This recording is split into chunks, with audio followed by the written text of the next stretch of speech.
Mhm. Welcome to another episode of the Let's Slow Down podcast. Our guest today is Lorena Schuth. Lorena is a self concept and manifestation coach who supports women in shifting their self identity and consciously creating the authentic reality their souls came here to experience. Lorena's teachings of deliberate manifestation follow a holistic, embodied, and emotionally integrated approach. After feeling deeply disconnected for most of her life, Lorena eventually realized that she was repeating the same toxic patterns in every area of her life.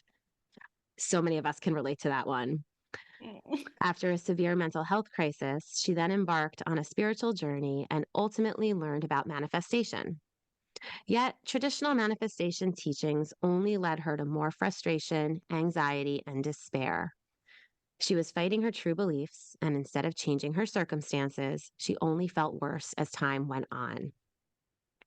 Manifestation became a pursuit of control, an ego trip, and a mind management tool that induced more anxiety and frustration than freedom. This wake up call led Lorena to change her approach completely and develop a uniquely holistic method for conscious manifestation that incorporates body, mind, heart, and spirit. This enabled her to change her self concept radically and create a reality that is even better than what she had envisioned for herself. And create a reality that is even better than what she had envisioned for herself. It is Lorena's mission to show you that you are not at the mercy of your circumstances. You have power over your life, and you don't have to betray yourself, lie to yourself, deny your true beliefs, or micromanage your emotions in order to create the reality you desire. Wow, Lorena, that bio is amazing. It's so interesting. I can't wait to talk all about it. Welcome to Let's Slow Down. Thank you for having me. I'm excited. I kind of have goosebumps, although I know my story. You should. You should. I did as well as I was reading that because it's a powerful story and I can't wait to hear more about it today. Um, Manifestation is a concept that is so interesting to me and is pretty new. I was introduced to it fairly recently when I saw The Secret for the first time and a few other similar documentaries, and I've read a few books since then. And I'm really fascinated by the whole thing. So, can't wait to learn more from you today. And I thought it would be a good place to start by just asking you to give us a little insight as to what manifestation is. Yeah, I would love to. So, how I define manifestation is it's the formless brought into form. It's something that at one point didn't exist in the physical that is made physical. So, we manifest all the time. We're all manifesting all of the time. And everything that was ever created has been made manifest, right? Like every invention that has ever been made, but also quote unquote negative things like diseases in the body, they're manifested, right? They come to fruition. That's all that it really means. And how manifestation is often used, and what you said you watched The Secret recently, which is also was also my first introduction many years ago into manifestation. That tends to have a bit of a woo-woo spiritual connotation, and my approach is also very spiritual. But how we want to use manifestation in general is we obviously want to manifest things that we like rather than constantly experience things that don't align with the life that we envision for ourselves or that we desire. And I think what's important to mention is that when I say we're manifesting all of the time, that primarily originates from our subconscious beliefs, our subconscious patterns. So, for example, the way you see and perceive yourself, that determines the reality you experience. Because if you, let's say, go into a relationship and you feel insecure, that impacts how you show up in that relationship, that impacts your fears, that impacts the things you will talk about, that impacts how anxious you are, right? It goes into things even like your attachment style and how you relate to others. So that has a direct impact on what you'll experience. You're a lot more likely then to experience negative outcomes because you yourself are not confident and secure. So it can be as simple and as grounded as that. But then there's also a lot of magic that can happen, because I'm sure you've heard, if you've kind of gone into the world of manifestation, you've probably heard all of these miracle stories of healings that were Yeah. completely unexpected, Yep. or things happening out of the blue, and that's definitely possible too. And that's the magical thing about it. Everything in life is manifested, and we can really use it to our advantage. On how powerful our mind really is. I know you mentioned that subconscious, all of our subconscious thoughts and beliefs and you know, I've read, and the number's different in so many places that I've different, documents that I've read, but it could be anywhere from like, I don't know, 80% or more of of our thoughts are actually subconscious. So it's like we're not even tapping the surface of, what our mind's doing and how I think the power of it, which I Yeah. find really interesting. Yeah, absolutely. And I think there are two elements to this, what you just said. Number one, it's not just thought. And I think that's where manifestation is often misinterpreted, because the subconscious doesn't just live in the mind, it also lives in the body, it also lives in your nervous system. For example, you may be holding on to trauma from the past. And that's not just based on thought, but that directly impacts your behavior, that impacts how you feel in certain situations, and it might be completely unconscious. But yeah, the subconscious makes up the bulk of what how we show up and what we do. And if people may be listening to this and are like, well, what does that even mean? And if they can't really connect it to their belief system or how they live their lives, it's just as simple as, imagine someone asks you for your phone number. Everybody kind of knows their phone number, right? And if you enter it into that person's phone, you'll just be using your thumbs to type it or to enter that number. You won't be consciously having to think about what that number is. Or if you've ever, you're driving to work and you're not even noticing what you're driving past and what path you're taking, you just arrive at some point. That's because it's automatic. It's so on autopilot. It's so subconscious. So in a way, that's a really good thing as well. We don't want to consciously have to think about everything we do all of the time, because that would be exhausting. Like, our body is Yes. really amazing in that way. But then it also means that the things that we don't want to hold on to, the things that we don't want to believe, the things that we don't want to focus on, they are also there. They are also below the surface, and they are also unconscious, and we're also running on autopilot there. Definitely. I think that was autopilot was really the inspiration for me starting this podcast and really being just so conscious of trying to slow my life down, because I realized that so much of what I was doing and experiencing was just kind of going through the motions because it was so busy. There was so much, like you said, if our minds have to focus on everything, it becomes exhausted. Yeah. And I was becoming exhausted because I was focusing on a lot. And then there was also a lot of stuff flying by that I wasn't even able to focus on. And I just was like, I don't even know what's happening anymore. Like, I need to take a huge pause, figure this out, redirect. And I know that you had mentioned that as well, that you really, I think I read it on Instagram, where you took this Mhm. huge pause in your life and it provided a lot of clarity, and you were able to change direction. So can you speak to us about that a little bit? I've done that many times in my life, actually. I think in the context of my journey, you saw in my story that when I first dove into manifestation, it became like a pursuit of control eventually. And I think that's where some manifestation teachings can be almost harmful, although that's probably not the intention, because it's so focused on the mind and kind of thinking a certain way and feeling a certain way. And we're human. We can't control all of our thoughts. We can't control how we feel. Like, it's good to feel the full spectrum of emotions, but sometimes it can come across as if if you don't have certain thoughts or beliefs, then things aren't going to work out for you. And that's kind of the path that I was on at first. I was like trying to control things. I was trying to control my circumstances. I was trying to control my mind, and the mind is too smart for that. I mean, we can keep it in check in a way, but we can't control all of our thoughts, right? That's not the point anyway.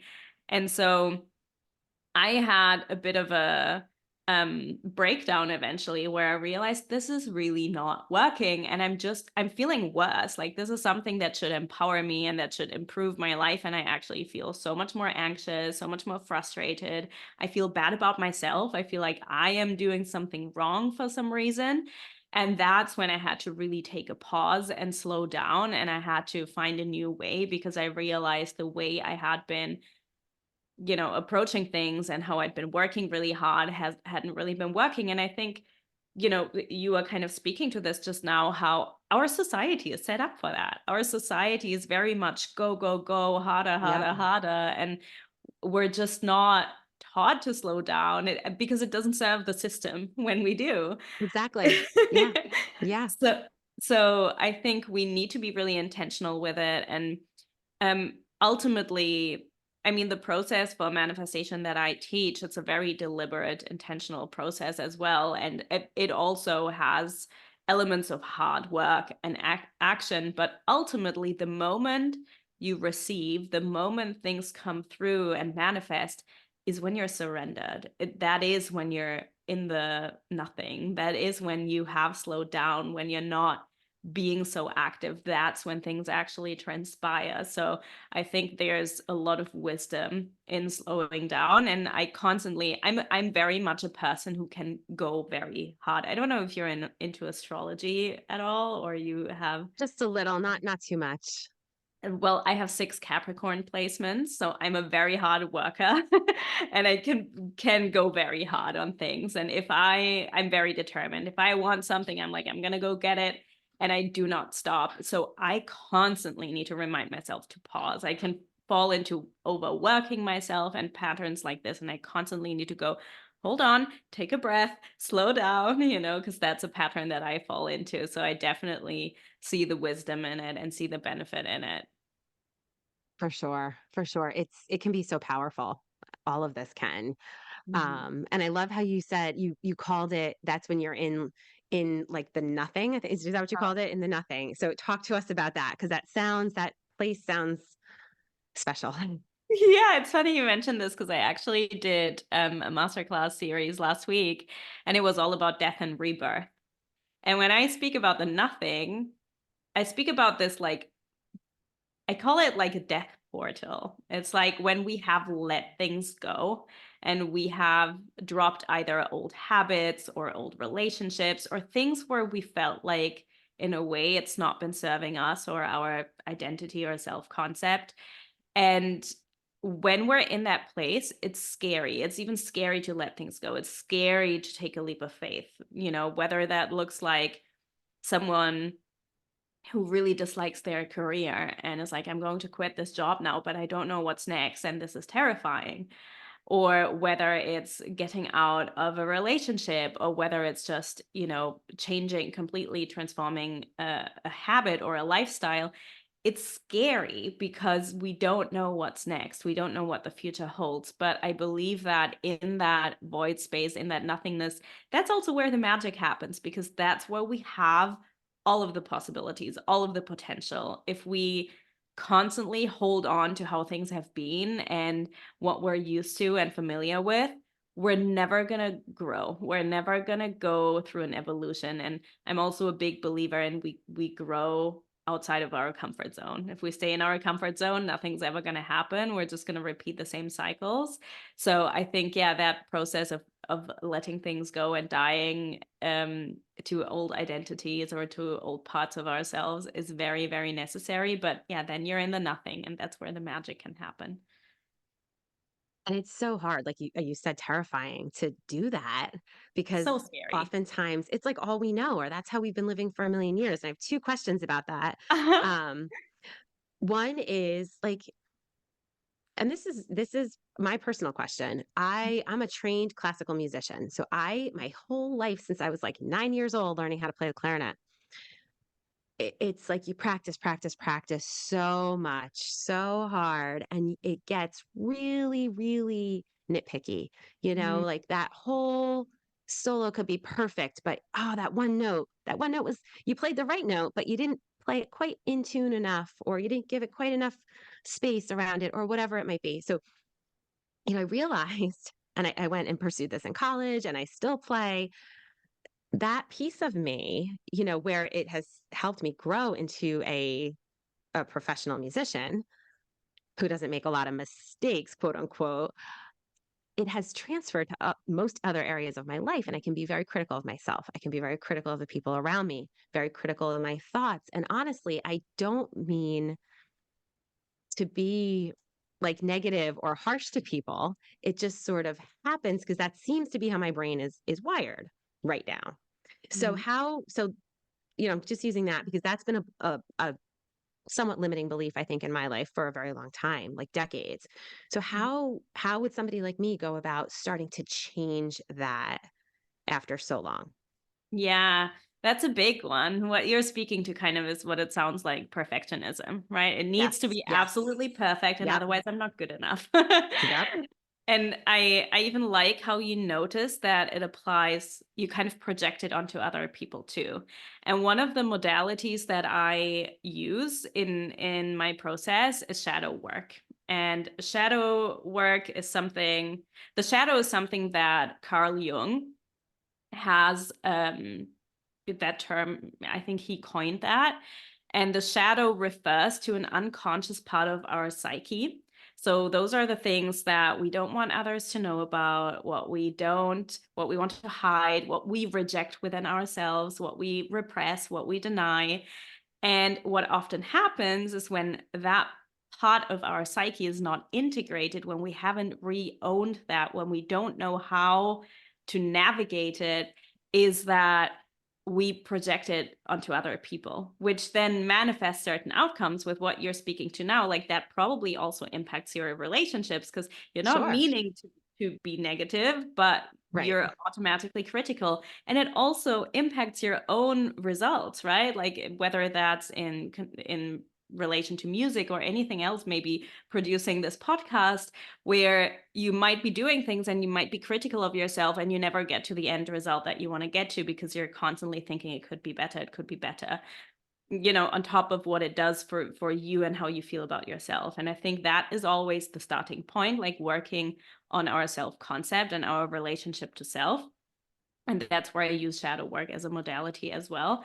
So I think what you're doing really well here is acknowledging and recognizing where you are, where it's showing up, and where you are also projecting it out onto other people. Because I think the best way to get started with becoming aware of our shadows is to look at, what do I judge in others? And what am I jealous of in other people? And that can then teach us what parts of myself I'm rejecting. So there's multiple ways to go about this. So I can't give like a clear cut answer because it depends on so many other factors in your life Sure. and in your psyche. But um, I would definitely try to build a different relationship with it. So that's number one, seeing the gifts in it and seeing why you are doing it. You already know the source, but what is your intention with it? And it might just be something like, I just have high standards and I just want to produce quality work. And then you can start to acknowledge and rewire that maybe it doesn't need to be perfect to be valuable, right? So that is a process that definitely takes time, but that I think would be a really good starting point, because I think where people often go wrong, and this, we're coming full circle here to my story, where I realized eventually I don't need to shame myself for the beliefs I have just now. I don't need to suppress them, and I don't need to try and flip my thoughts in order to have the quote unquote right mindset or manifest the reality that I want. I can actually do it differently was when I realized if I push things away, if I resist what is happening, how I'm showing up, what I'm feeling, what I'm thinking, it's just going to persist. It's just going to stay, right? If I say, "Oh my god, me being a perfectionist is wrong and this is a really bad character trait that I have," and what is happening? My focus is fully on that, and I am putting myself down every time it shows up. I can't really let it go because, what you resist persists, right? Like whatever you put Yes. your focus on and So true. whatever you push away is actually, it's like that thing, don't think of a pink elephant. What are you thinking of? You're thinking of a pink elephant, right? So you can't really push it away. So I'm a big believer in building a different relationships to these behavioral patterns, parts of ourselves. And that is a process that really takes time and, in my opinion, also often support, right? Which is why coaching or therapy are really important support systems for people, in my opinion. For sure.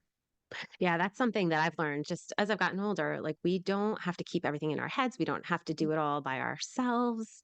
There is so much support around us, whether it's formal support or informal support, just by opening up to a friend or just opening up to yourself, like just admitting these things that, there's no shame in just getting what you need from other people and other resources, even if it's, starting with a book or a documentary or something like that, wherever you can learn more about this or whatever it is that you're working on.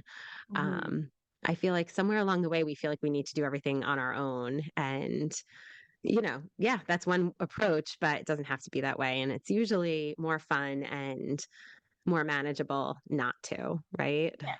It feels so much better when you're not, because I think the biggest desire that we all have is to belong and to be loved and to be supported. And if we don't allow ourselves to receive that support, if we think we need to do everything ourselves, we just keep ourselves isolated. And I can speak to this directly because I still to this day often find it hard to ask for support.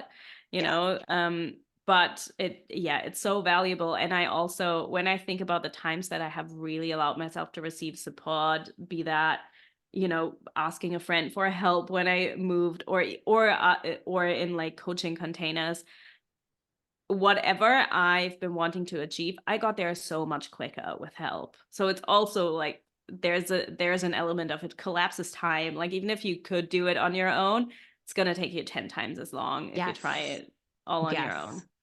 It does collapse time. I love that. That's a good way to think about it. Yeah. Let's talk about that leap of faith that you mentioned too.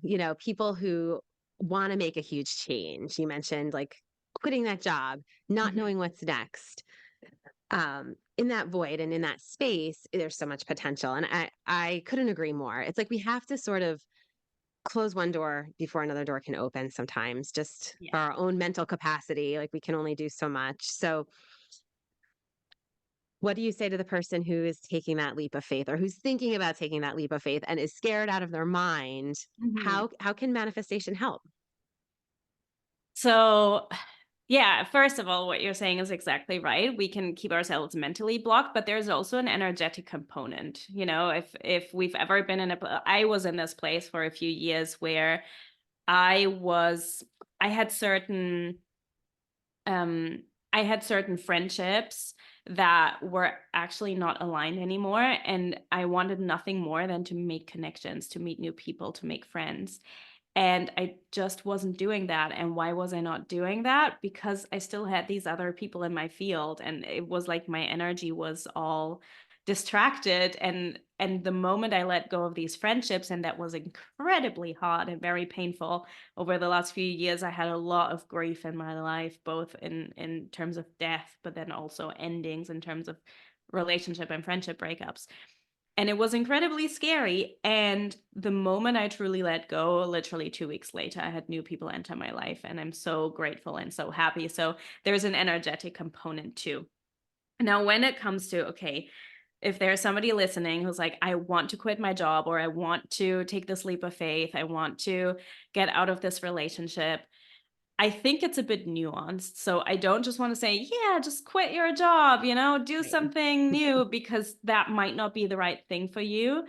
I think what's important is that we stretch ourselves past our comfort zone. So where it gets edgy, where it gets scary, but we don't bring our nervous system into collapse.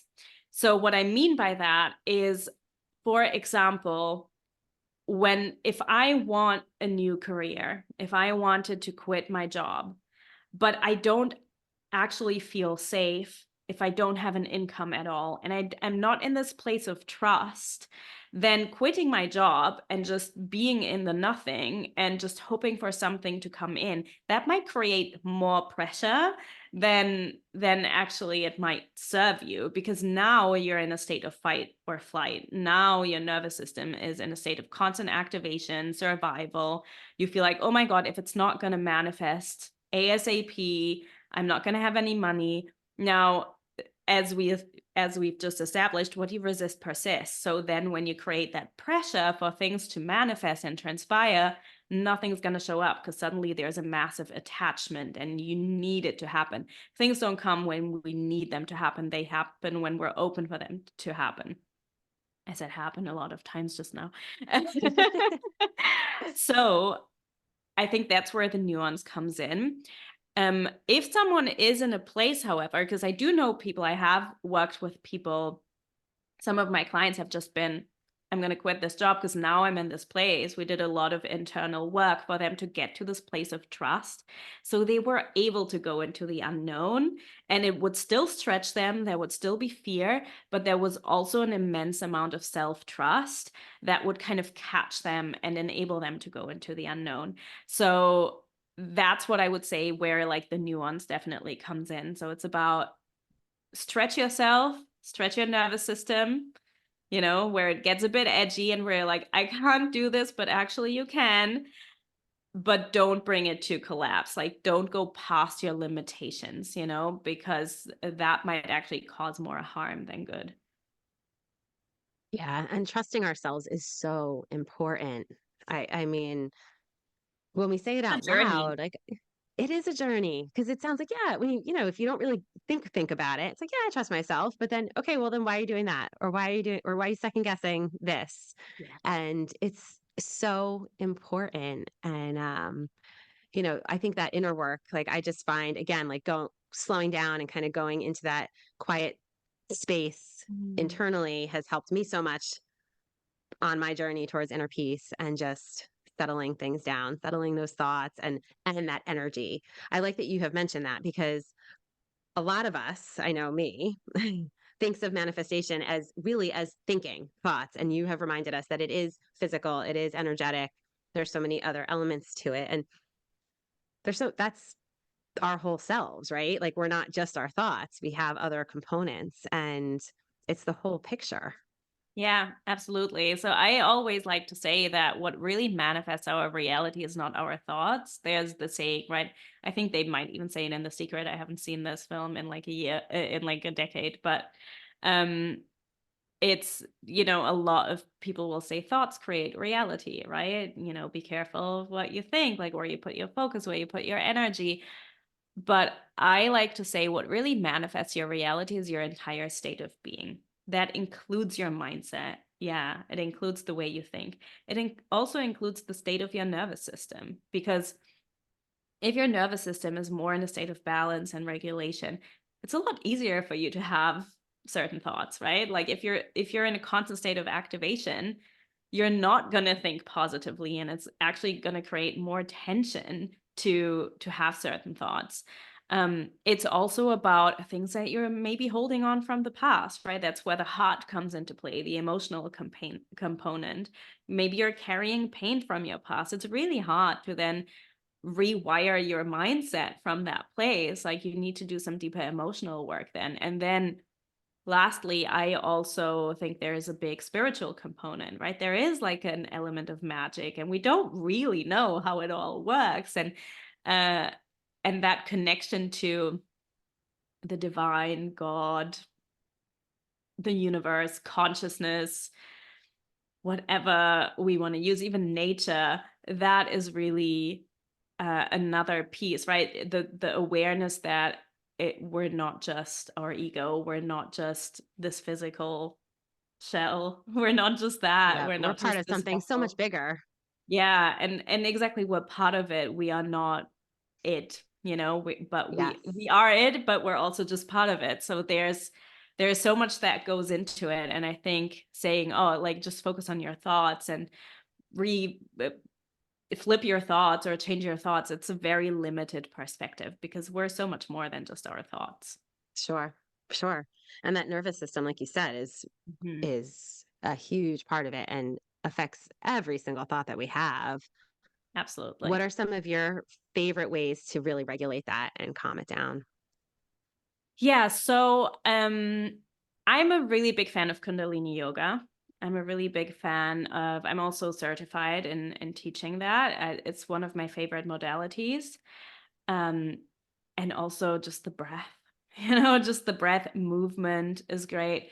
But overall, I think what's a lot more important is, and this is again why this journey is so individual, why it's not just, because often when you look at nervous system regulation, and you can find a lot of information and tools online, and that's all fantastic, it all works, but it depends on your nervous system, right? Depending on what your nervous system is like, different tools will work for you. So, for example, if I'm in a state of activation, because my nervous system, if I'm activated, I tend to go high, high, high. I tend to go into frustration, more like a fight response, right? Like resistance.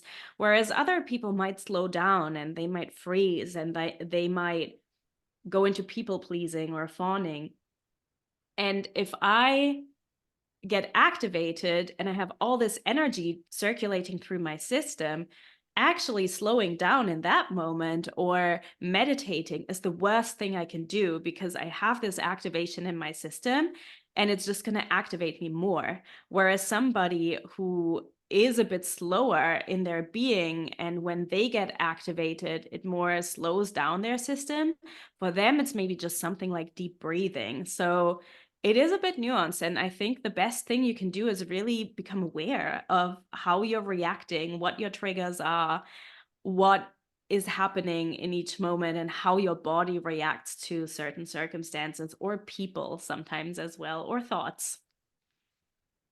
Yeah, that gut, listening to your gut and going with your intuition is it provides us with so much guidance and wisdom. But we have to just be in a space of being aware of that, like you said, because for so long, I think most of us have been programmed to just push through, like, okay, yeah, I am tired today. I'm not feeling that great. Well, I still have 8 million things on my list, and I'm not canceling these appointments, and I'm just going, going, going, and kind of shoving that deeper down and like just not dealing with it. It's going to catch up eventually, and is also going to affect the way that you go all Yeah, day long. So, absolutely. Definitely been there, even fairly recently, and I think that might be the post from Instagram you were possibly referring to, where like I almost hit burnout because I can do that. I can forget. We constantly need yeah. to remind ourselves. I can forget about even the things I teach, and I need to remind myself, keep myself in check, and have my own mentors and coaches to support me because my brain does things, and I forget the very things that are deeply embedded in my being and that I'm actually aware of. And yeah, it's hard because we get all these messages constantly from the outside. And so, what we have to deal with in order to truly reprogram our subconscious is not just the stuff from the past that we're holding on to, but also what we're confronted with on a daily basis. So, it's definitely, you said, I think it was before we started recording, you said it's ongoing, it's never ending, and it is. Yes. And sometimes that can feel like defeating. It can feel like, oh my God, I need to do this forever. But it's actually really beautiful because it just means you're going through this continuous evolution. And that's a beautiful gift that we as humans have. We're the only species on the planet that has this desire for self-actualization. And so I think let's use it, let's be Yes. balanced with it, but let's do it. Totally. I love that. It's true. And we are humans. We have to give ourselves that grace too that, yeah, you're not going to be perfect at it all the time. And that's okay. And you can Message still for enjoy you. the journey. Yes, I'm saying this, saying this for a friend, but totally telling myself. Yeah.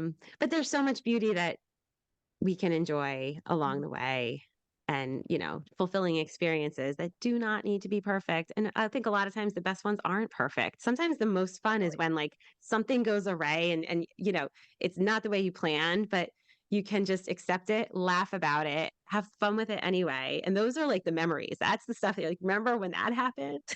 Yeah, absolutely. Absolutely. And we also can find so much beauty in the mundane, right? We don't remember, Yes.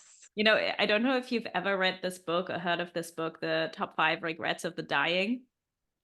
It's I a haven't. I haven't. I've heard of it. I've heard of it. Yeah, it's not I think it's not very well written, so it's not like an amazing read, but like the message stands, it's I don't know what the top 5 regrets are by heart, but it's no one said I wish I worked more, right? Everybody was like, Exactly. I wish I spent Exactly. more time with loved Yep. ones. I wish I'd Yep. started that business. I wish I did the thing that scared me.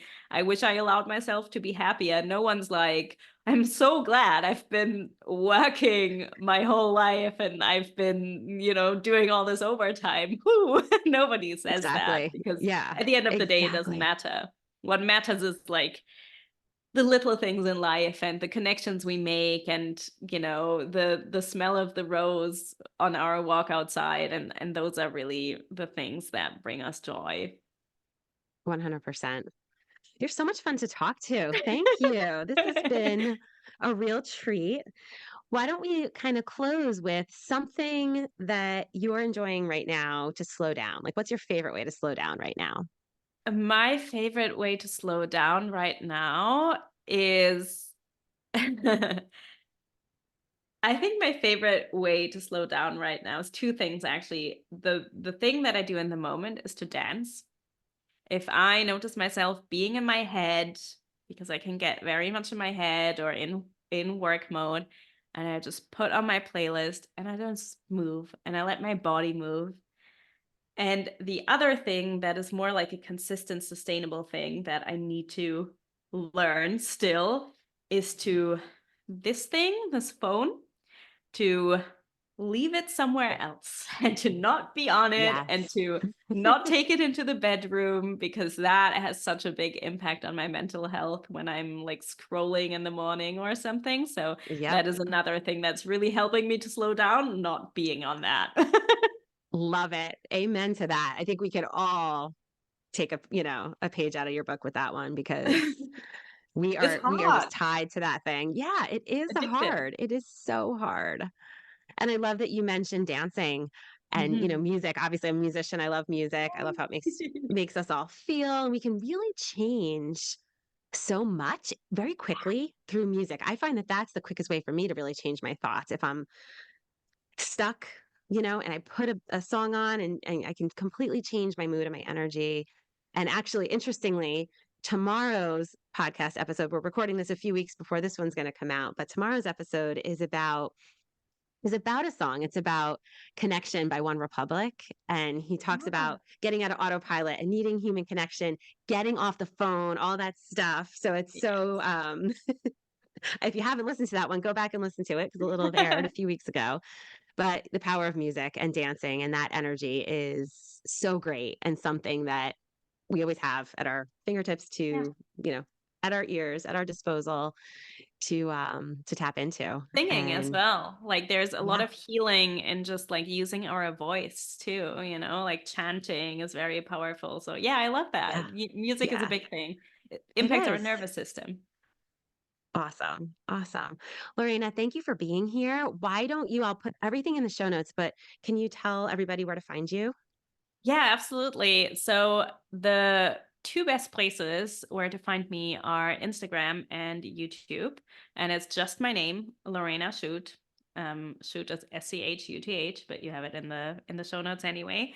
And I'm not sure if I sent this to you already, but I also have a free guidebook. It's all around holistic manifestation. So it's a lot of the topics we dove into today, there's some practices in there. It's a pretty good overview, so that's also a really good resource to dive into. And yeah, and I also Definitely. love people messaging me. If anybody wants to learn more, then I'm so available on Instagram. It's not like a thing that some people you can't message. They're kind of like unapproachable. I'm not. You can approach me. Awesome. Yay. Thank you. I will be checking out your guide for sure. So interesting. I'd love to learn more from you. So thank you for being here today. Thank you for having me. This was a lot of fun.